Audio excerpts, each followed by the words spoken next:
talk about two preprints with which are joined with Zhengfang Wang.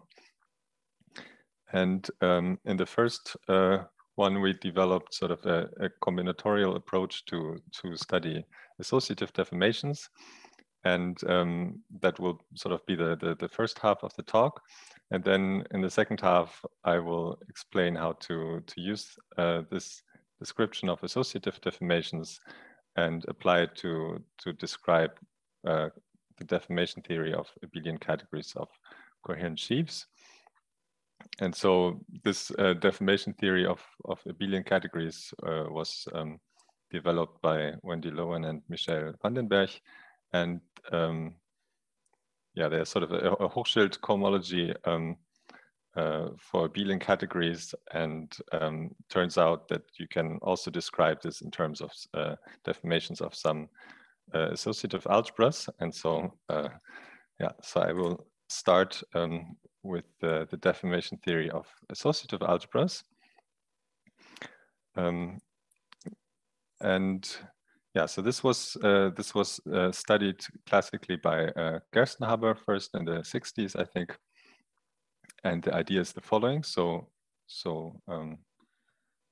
we work over algebraically closed field of characteristic 0, and if we have an associative algebra A, which means it's given by a K vector space V, together with a bilinear map V tensor V to V, which should be associative, so should define an associative multiplication.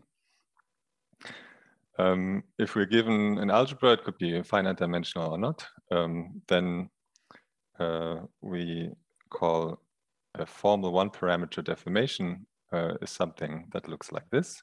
So we extend the vector space to sort of formal power series. And so here this V double brackets T should be V tensored over K with KT. So formal power series in one parameter. And then we want to find an associative multiplication on these formal power series, such that if you if you set the parameter to 0, then you want to recover the associative multiplication you started with.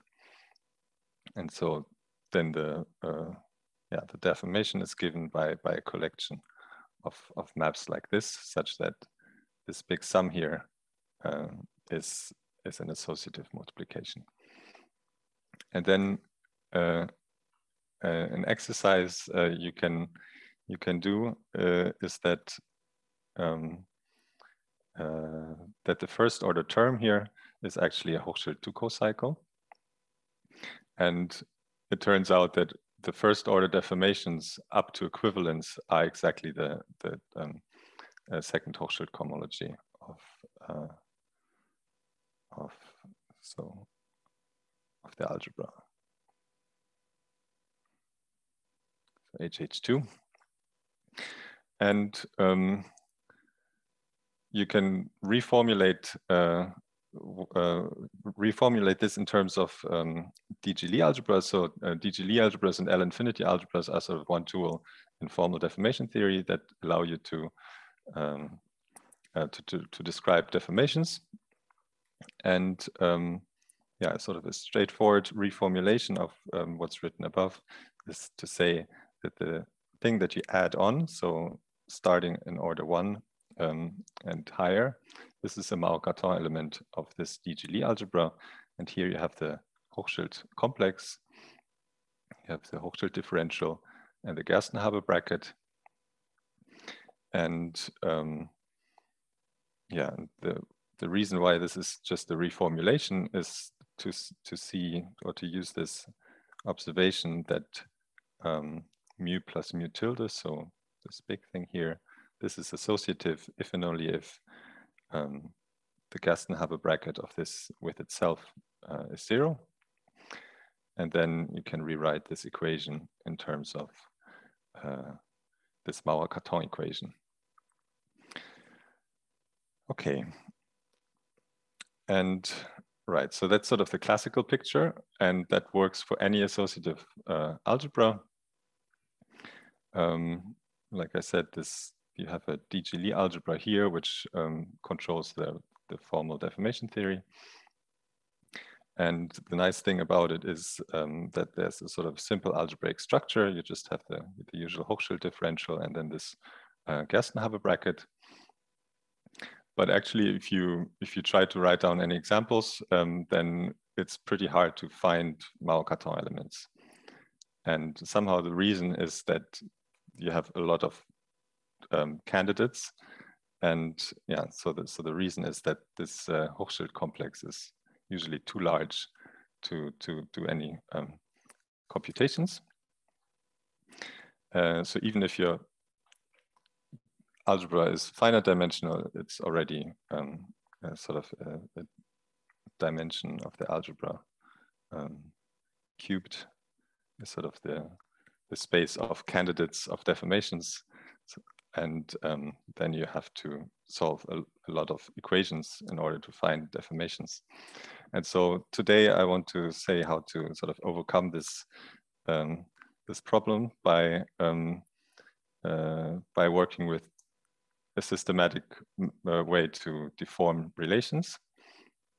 And so if you have an algebra which is given as a path algebra of a quiver with relations, so KQ modulo I, then turns out that you can have a smaller resolution than the bar resolution, and sort of use that instead of the bar resolution. You use a small resolution here, and then you have a different differential, and there's sort of a natural L infinity algebra structure on this cochain complex. And yeah, it turns out that these two D.G. Lie algebras on the left-hand side and L infinity algebra on the right-hand side, they are L infinity quasi-isomorphic. And that in particular means that they control the same deformation problem. And so maybe if you first see this looks complicated because there's this non-trivial higher structures here, but actually it turns out that the Mao-Cartan elements are easy to find, and also sort of the starting point in order to write down some deformations that is also sort of more manageable than in the classical description. Right, and so this is closely related to writing your algebra as sort of generators and relations. We have a finite quiver, and the path algebra is sort of a free algebra, and here you have some relations. Okay. So, like I said, I will talk about the deformation theory of these path algebras of quivers with relations. And so we want Q to be a finite quiver. And then we can look at the path algebra, where I've drawn sort of a generic picture here. So sometimes you might want to exclude loops or two cycles or cycles, but here we can allow all of them. And yeah, then the path algebra is just you look at the paths as your K vector space, underlying K vector space, and you define the multiplication, saying that two paths multiply to the concatenation if the concatenation is sort of well defined, and 0 if not. And yeah, so some examples here. So if you have a chronicle quiver, then you have two vertices, two parallel arrows here. And this is a 4-dimensional algebra, or you can write the polynomial algebra as sort of the free algebra in D variables, which is given by a quiver with D loops, and then impose commutativity relations. So you get this quotient, and then that's the commutative polynomial algebra. And sort of to give you some idea of how this is going to work in practice, I wanted to just show you this very simple case when you start with the polynomial algebra and try to deform that. And so, yeah, if you have the polynomial algebra in 3 variables, that means you have a vertex with 3 loops. And you have 3 commutativity relations between x, y, and x and z, and between y and z. And then you can view the multiplication in your algebra as a sort of saying you fix a basis. So maybe as basis, you take things that look like x to the I, y to the j, z to the k. And you express an element in that basis. And then when you multiply, you're actually just reordering the monomials. And so this recursive reordering, I've given an example here. So if you try to multiply x and z squared and xy together, then, well, basically what you do in your head is you count the number of x's and you count the number of y's and the number of z's, and you put them in the right order. But if you do this sort of step by step, you could say, okay, you write them next to each other. So here we have like x, z, z, x, y, and then you'd see, oh, actually, here we have a z that's before an x, and now we change it to xz like this. And then you can see here, you have another z before x. If you change that, then you would get an xz here.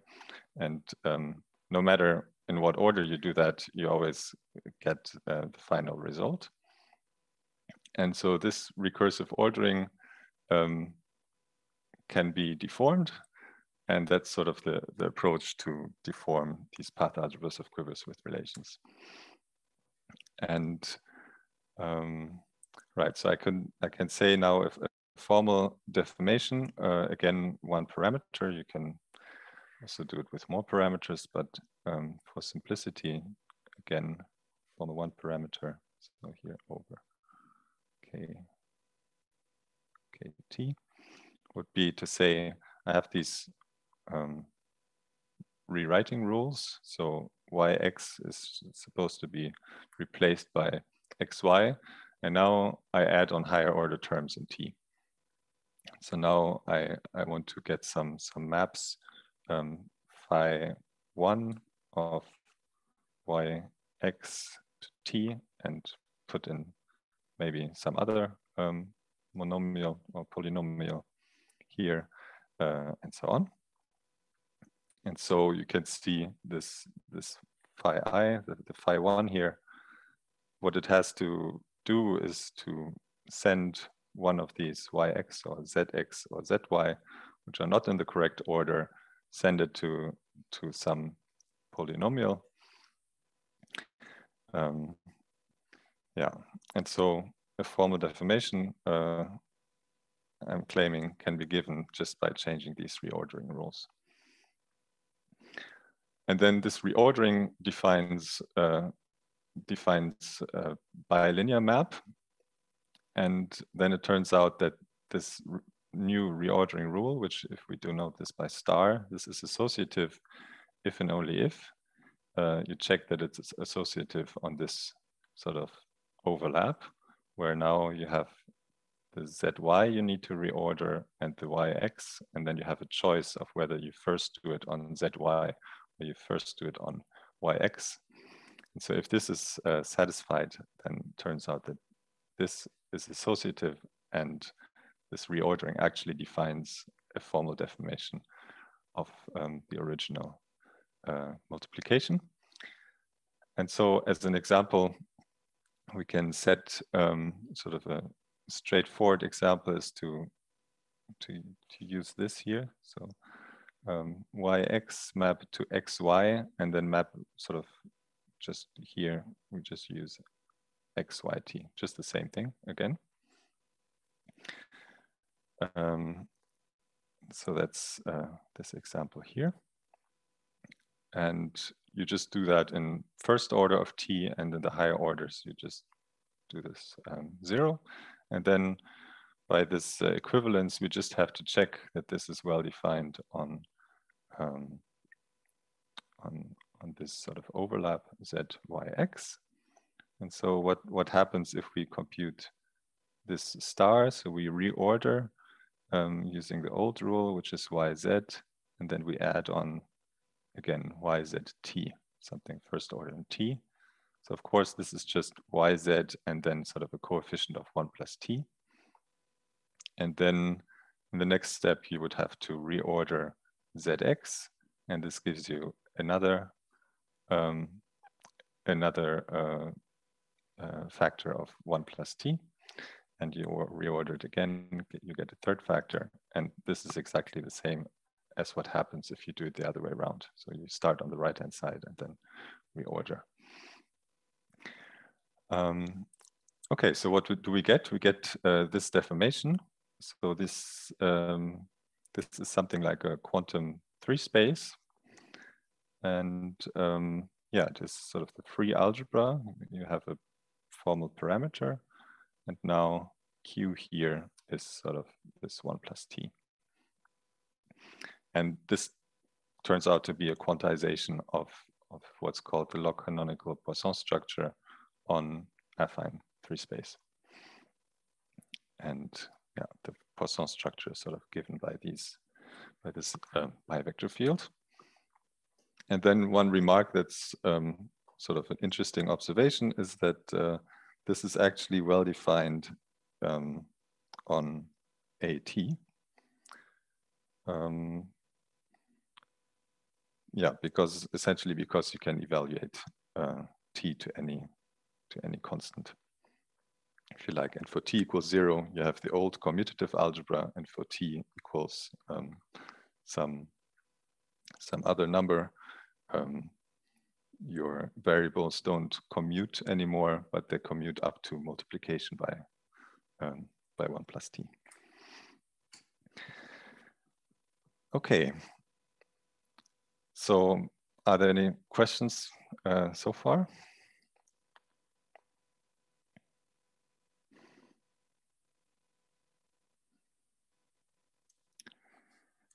Okay, so that was sort of the example how to do this in practice, and now we want to do this in general.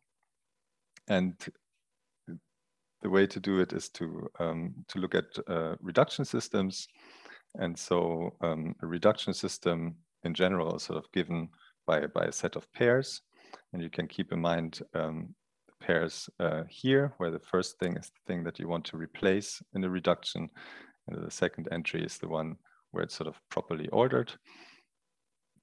And yeah, then you have a set of paths in the quiver with this condition that one shouldn't be a subpath of the other. In order for the replacement to make sense, you want that the second entry is parallel. So which is the second condition.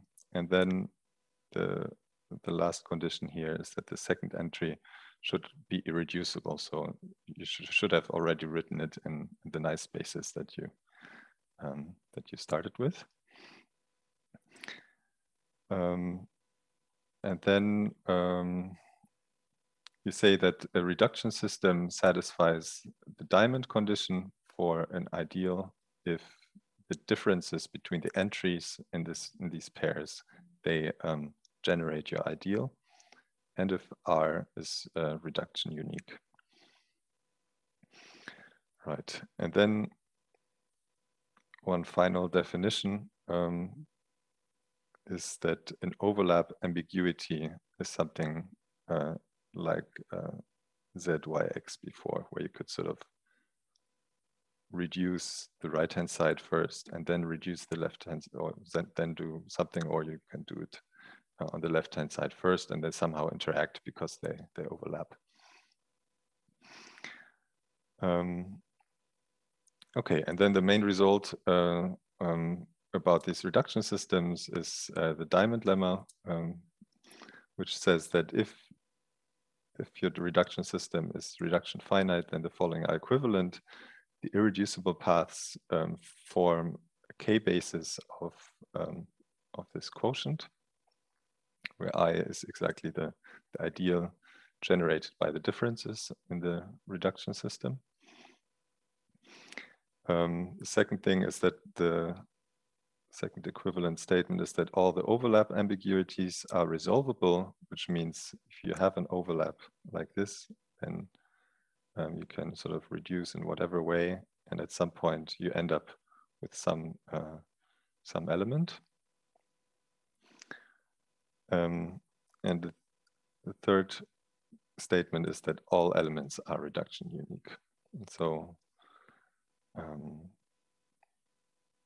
yeah, so I guess this implication here is the easy direction, and then the opposite direction is the harder condition to say that if you know that the overlap ambiguities resolve, then actually all the elements are reduction unique. Okay. Right, and now if you have a reduction system which satisfies the diamond condition for I, which means that it's reduction unique and it generates the ideal, then there's a bimodule resolution of A. So this is the one that we want to use to replace the bar resolution. And this looks as follows. So you have A, then you have A tensor A in degree 0. And then in degree 1, you have the arrows in the middle. And in degree 2, you pick the sort of leading terms of the relations. And then degree 3, you have these overlaps. And then you can continue this to a sometimes infinite or sometimes finite projective bimodule resolution of A, of the algebra. Right, and so this is was constructed for monomial algebras by Bergh, and then in the general case by Chohi and Solotar. And this resolution is somehow well known in some cases. So if you look at the polynomial algebra and the reduction system, which just reorders monomials in the right order, then this resolution here is the Kosul resolution. And the other case that's maybe well known is if you have a hypersurface, then there's this so-called Bergh resolution. And then for this reduction system here, where you again take the sort of commutativity relations, and then you have this single relation, and you look at the leading term of the relation, and then the rest. If you form this reduction system, then the resolution you get from this theorem is the same as the Bergh resolution.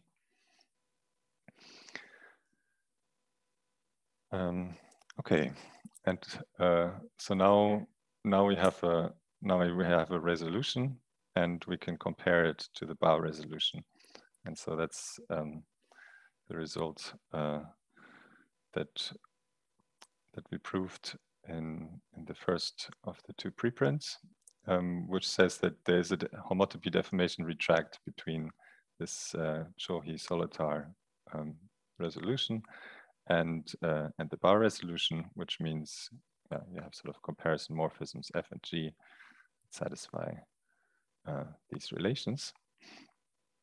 And what you then can do is to look at the DG Lie algebra structure on the Hochschild complex and transfer it to a L-infinity algebra structure on the dual of this resolution. So the cochain complex associated to that resolution.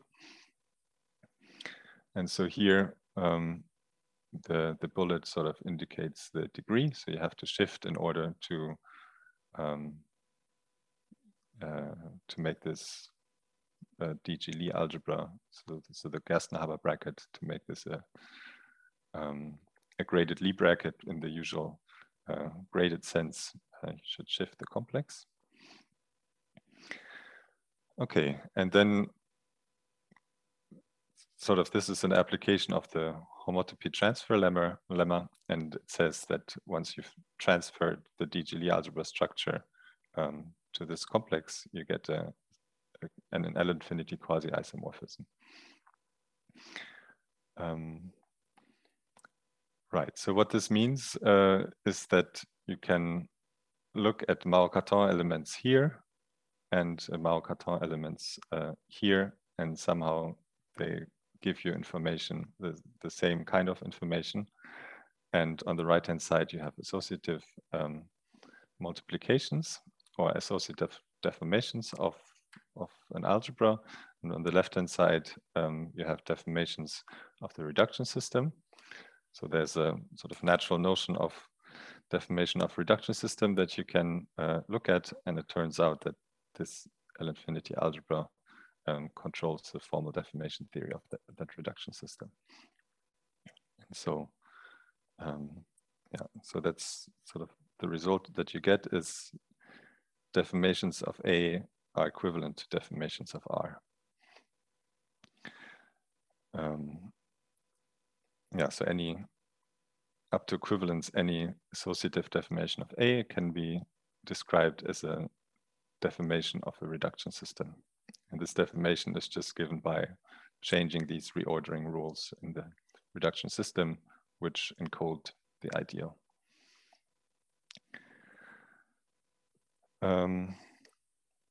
Right, and so the last thing I want to say about the associative deformations is that that these higher structures here, they're in general they're not non-trivial, but you can give sort of a hands-on criterion for finding Mao-Cartan elements, which helps you also find associative deformations, which is precisely this sort of resolution of overlaps in the diamond lemma. And so, yeah, an element in degree 2 here in this complex, which will be degree 1 in the shifted complex. This is a Mao-Cartan element for the L-infinity algebra structure, if and only if this star product that we looked at earlier that modifies this reduction rules, if this is associative on overlaps. And this is easy to check. We checked it for deformations of the polynomial algebra in 3 variables for a particular example. Okay. Are there any questions up to here? To this point?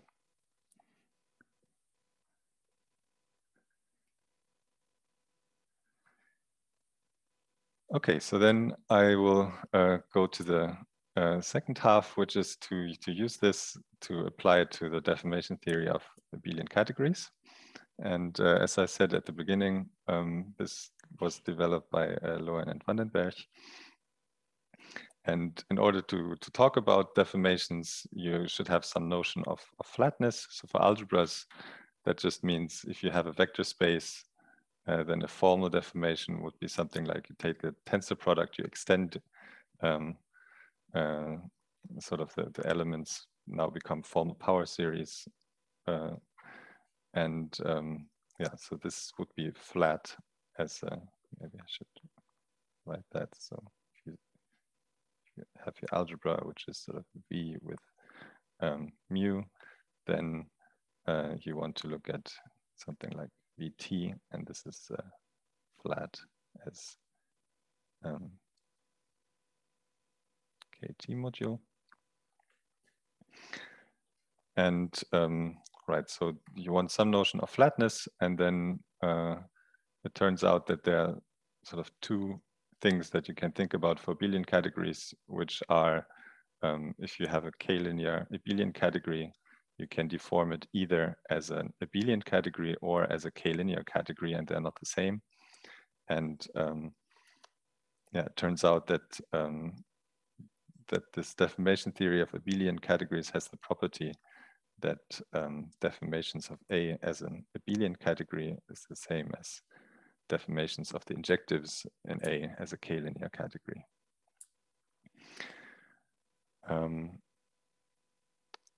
Okay, and yeah, and then sort of one result that you get from this notion of flatness is that if you have an associative K algebra, then there's, for example, there's an equivalence between associative deformations of A and abelian deformations of module category. And so this, yeah, this looks like a natural notion, because if you deform your algebra, of course, you have a module category for that. And the module category you get is also a nice, in some suitable sense, a deformation of your abelian category.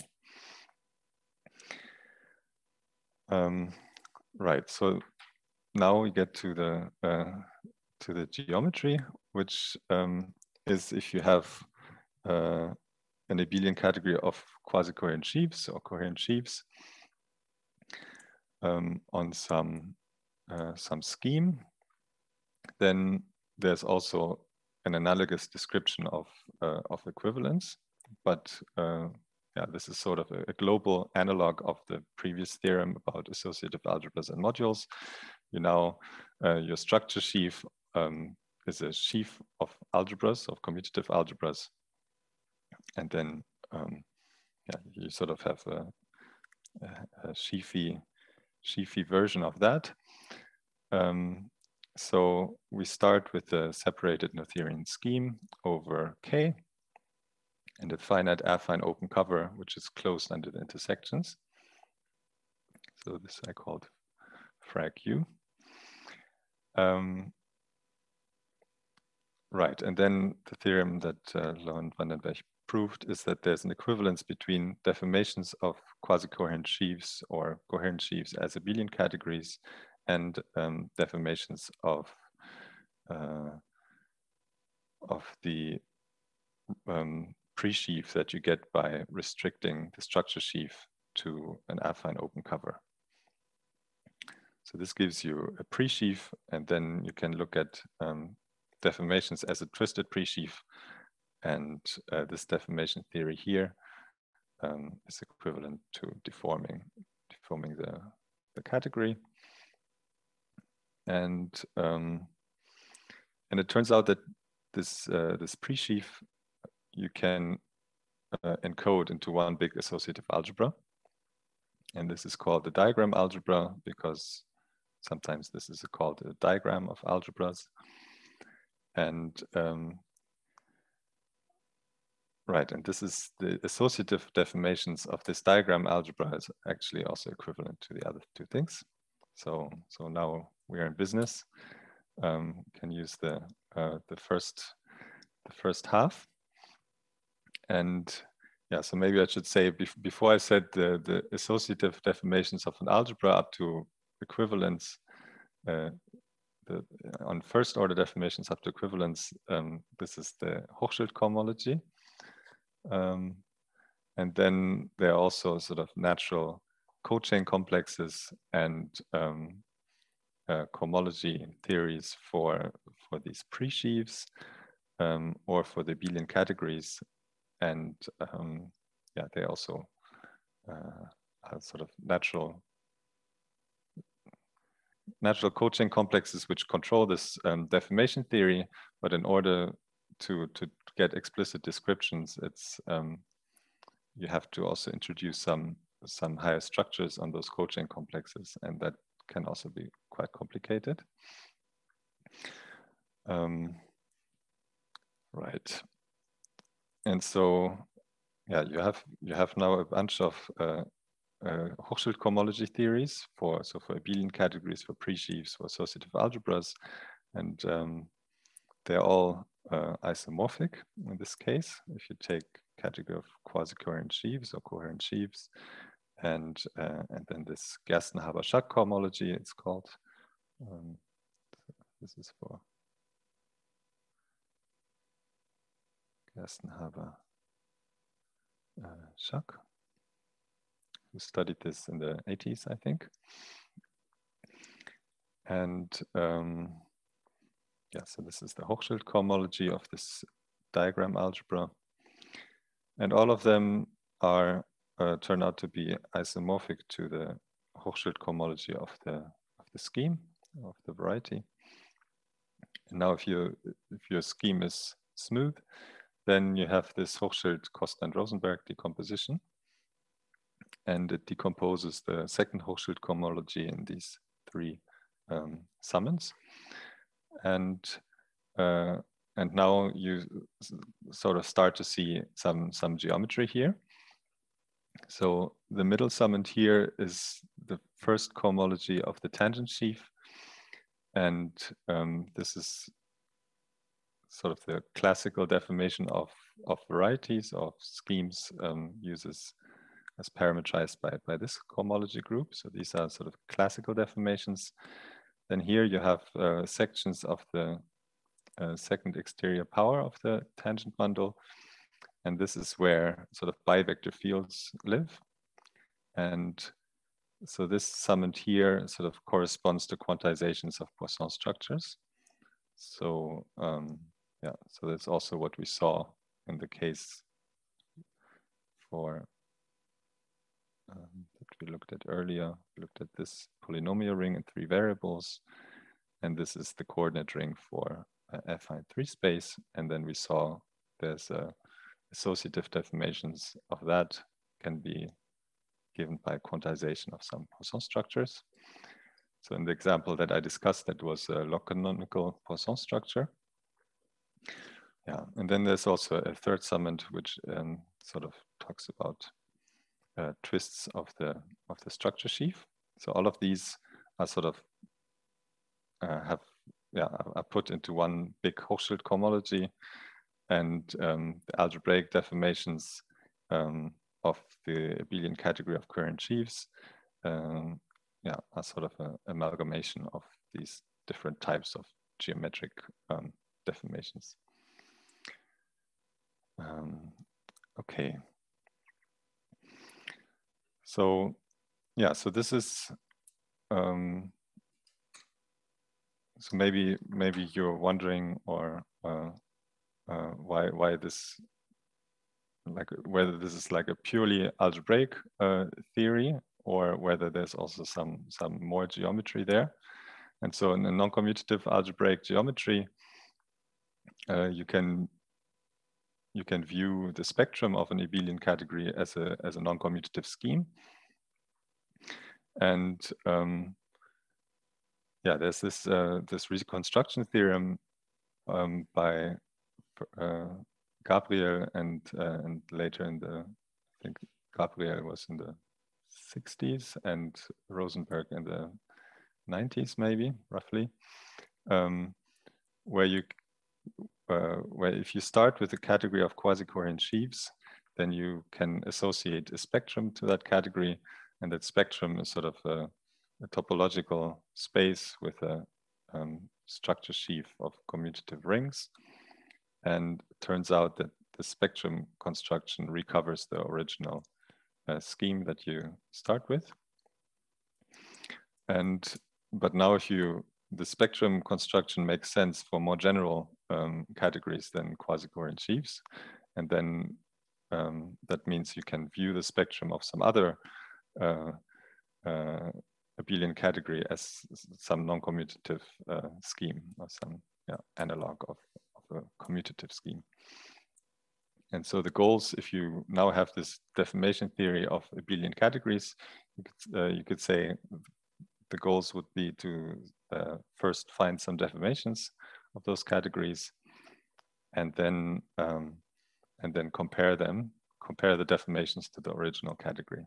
So you could compare maybe the topology of the deformation to the topology of the original one, or the sheaf of rings, or maybe if you have quasi-coherent sheaves, you also have moduli spaces of objects in that category. So vector spaces, vector bundles are locally free sheaves, and you can maybe set some topological invariants like Chern classes, and extract a moduli space of objects, and then see if you deform the category, how do these moduli spaces of objects change under deformation.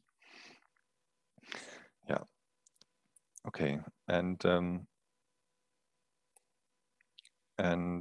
yeah. So today is basically we can use this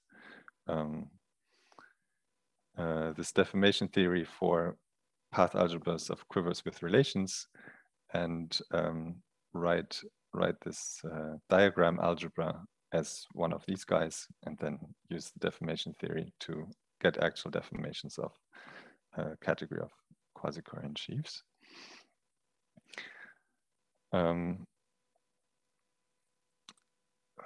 Right, and this is just one more slide about sort of motivation why, even if you are interested in classical geometry, you might become interested in noncommutative algebraic geometry. Yeah, somehow this shows that noncommutative algebraic geometry naturally appears in commutative geometry. So there's this story about instantons, which played a major role in the classification of four manifolds, and these moduli spaces of instantons were used to get some some invariants of four manifolds. And in order to get those invariants, you want to compactify the classical the moduli space of instantons, and it turns out that this compactification, so the classical instanton moduli space, you can sort of get as a GIT quotient, and then you want to compactify, and it turns out that the compactification is actually isomorphic to the moduli space of noncommutative instantons, or instantons on a noncommutative R4 in this case. If you look at instantons on R4, and then it turns out that this is also isomorphic to something like framed sheaves on a noncommutative P2. So here we have a noncommutative algebraic variety that that describes compactification of sort of a classical purely commutative moduli space. And this this first isomorphism here was shown by Nekrasov and Schwartz, and second one by Kapustin, Kuznetsov, and Orlov. Okay, so that's one sort of nice place where non-commutative varieties appear naturally. Second one is in a paper by Oru, Katsarkov, and Orlov, where they study mirror symmetry for weighted projective planes. That turns out also that there's a sort of non-commutative P2 arising, and this is mirror to looking at affine hypersurface, where you take not an exact symplectic form, but sort of a non-exact deformation of the symplectic form. And yeah, actually these two P2s, they're not the same type of non-commutative P2. But yeah, they're both non-commutative P2s. And then the final sort of appearance that I want to mention is that if you yeah, you can think about Hilbert schemes of points on varieties, and if your variety is P2 or P1 cross P1, then it turns out that the derived category embeds into the derived category of the Hilbert square. But now if you take a commutative deformation of this Hilbert square, then you still have an embedding, but of a non-commutative deformation of this variety. Yeah, and this was shown by Orlov and Bellmans and Ratcheldes. Okay, so I hope I have convinced you that it's interesting to look at non-commutative varieties. And so now we look at the diagram algebra, and yeah, and so the point is that if you have a Noetherian separated scheme or a variety, then you can write this diagram algebra as a path algebra of a quiver with relations. And moreover, there actually exists a finite reduction system satisfying the diamond condition for this ideal that you need. So then sort of, yeah, you get that deformations of R as a reduction system are equivalent to deformations of the category of coherent sheaves. So I put down the definition of the diagram algebra sort of in gray. I think I will not tell you what it is, but just show you in an example. And if you like, we can go back to this.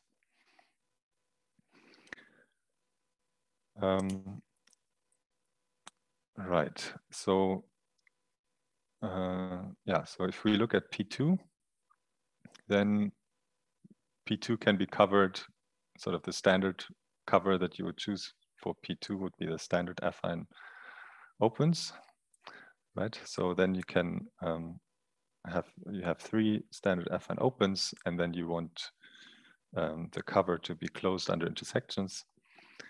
And so if I intersect U0 with U1, I call this U01 and so on. And yeah, and now the quiver. Yeah, I should. So what I want to say is what the quiver is if you write OP2 restricted to this standard cover closed under intersections.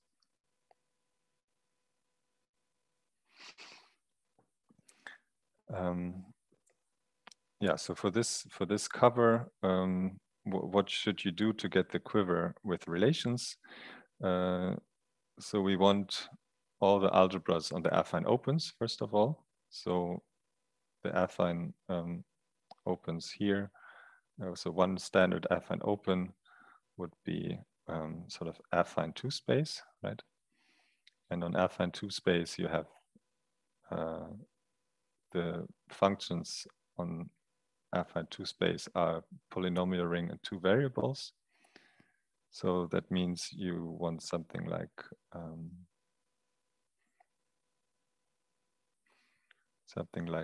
x and y, where x is z1 over z0. So if u0 is the chart where z0 is not equal to 0, then on this u0 part, you want z1 over z0 and z2 over z0. So you want two generators, and then you want to put a commutativity relation of those. So that's sort of here. So now you have two arrows here and one relation in this case. And yeah, and then the restriction of the structure sheaf gives you a morphism, and this morphism you can sort of encode by adding an arrow here. So this is the restriction map of the sheaf. So if you have a function on U, then you get a function, on U0, you get a function on U0 intersect U1. And then one of them will be invertible. So here you also have something like X inverse, which will be Z0 over Z1. So you get two arrows here and a third arrow, and one of those arrows is the inverse of the other one. And in this way you get this quiver. And yeah, what you put is sort of commutativity relations at each of the vertices. Everything should commute everywhere. Then you add some inverses. So here I said have inverses here as well. And you also put these arrows, which sort of give you the inclusion morphism. So you have this compatibility along the morphisms. And then the last thing is that the inclusion morphisms, they are sort of commutative. And so doing this and then that should be the same as this and that. So, so this is how you encode the whole diagram algebra into one big path algebra of a quiver with relations. And then it turns out that you can choose a reduction system, which is reduction finite. And then the deformation theory of that reduction system will give you the deformation theory of this associative algebra. And then this allows you to describe sort of deformations of P2 chart by chart, and package this into a big algebra.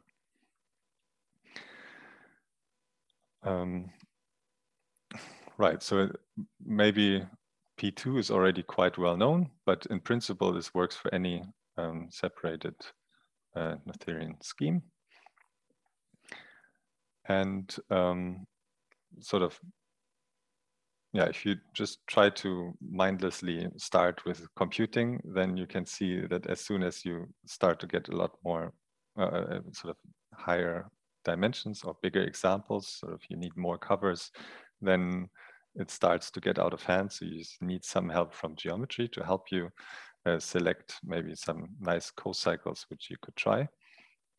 And so an interesting example would be maybe to compute this for the Fermat-Quartic surface. So this is a K3 surface, and actually the Hochschild cohomology of that has sort of a nice mixture of different components.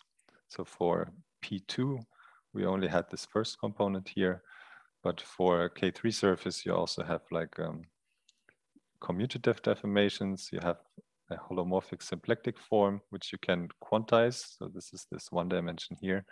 And then you also have a twist that you can incorporate. But as you see, if you write this as a subvariety in P3, then P3 is covered by 4 affine opens. And then this is sort of the quiver that you would get. And like here, you would have to start to add some arrows to generate the algebras on those affine opens. So here you would need 3 arrows, and then, yeah, maybe you can see it's too many arrows to just sort of write them all down and see if you can find a general solution. Okay. And right, so this is sort of about the diagram algebra. And then the one thing I want to mention in the last 5 minutes is to say that if you have a tilting bundle on your variety, then you also get another algebra. And this algebra again can be written as a path algebra of quivers with relations. And you can also use that to do the deformations. And right, so if you have a tilting bundle on the variety, that means that this bundle generates the derived category and has no higher self-extensions. And then we get a derived equivalence between X and the endomorphism algebra of that tilting bundle. And so, yeah, and then you can also get an equivalence between deformations of this endomorphism algebra, which if you write it as KQ mod I, you can also describe explicitly. And again, deformations of a category of quasi-coherent sheaves.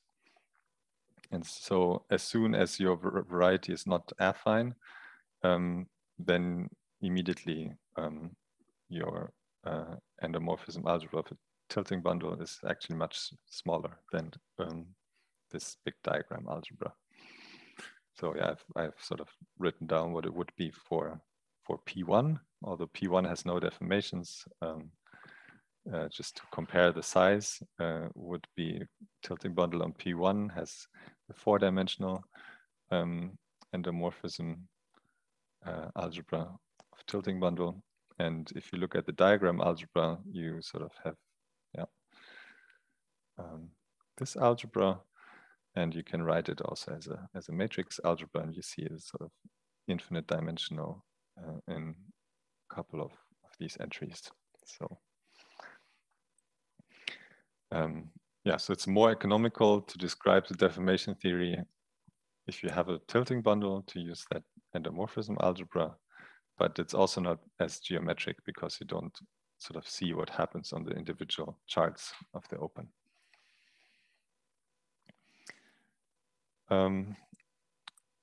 Right, and so one thing you can do with that to sort of connect this again to geometry somehow is in the following example.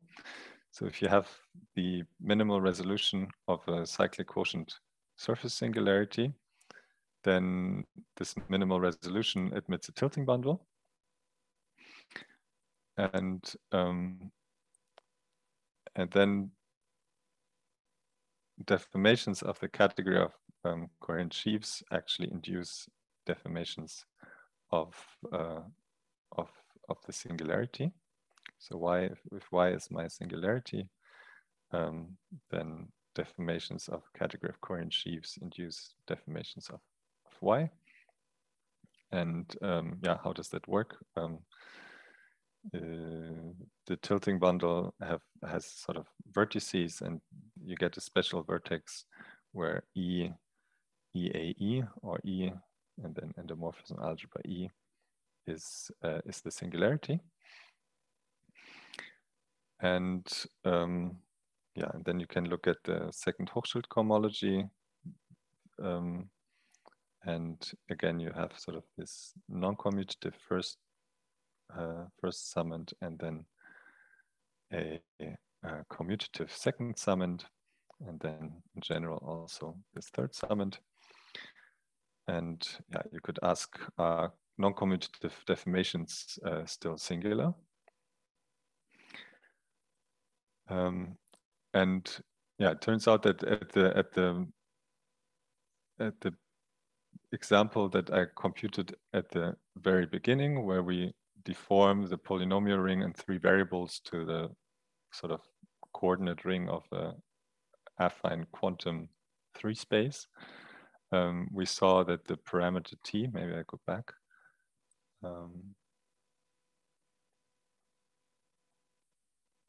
Yeah, that was this page here.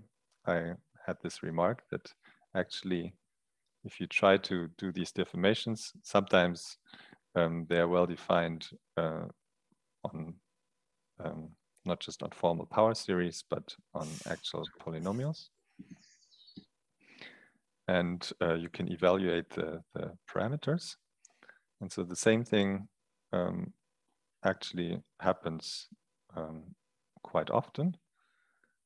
And yeah, what you get then is that there are some conditions under which you can say, if my reduction system satisfies these conditions, or if the cocycle that I try to that I use to deform the reduction system satisfies some conditions. Actually, you can find an algebraization of that formal deformation. And when you do that, you get a variety of mixed deformations.